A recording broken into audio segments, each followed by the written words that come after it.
नमस्कार. मी डॉक्टर अमित सामंत आहे. मी बालरोगतज्ञ म्हणून चैतन्य हॉस्पिटल येथे विरार पूर्व येथे कार्यरत आहे. आज आपण तापाबद्दल काही बोलूया. ताप म्हटलं की सगळ्या आयांना खूप भीती वाटते. परंतु खरं पाहिलं की ताप हा आपला दोस्त आहे. कारण ताप हा आजाराशी लढायला आपल्याला मदत करतो.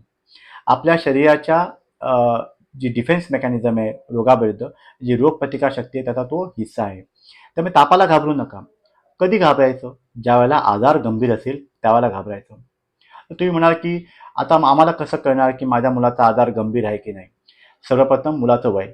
जर आपलं बाळ 3 महिन्याच्या खाली असेल, त्याचं 3 महिन्यापेक्षा कमी असेल आणि त्याला ताप आला असेल, तर अशा बाळांना तुम्ही लगेच डॉक्टरकडे घेऊन जाणं हे गरजेचं असतं. कारण या मुलांची स्वतःची रोगप्रतिकारशक्ती खूपच कमजोर असल्यामुळे साधा आजार देखील गंभीर आजारामध्ये लगेच परिवर्तित होऊ शकतो.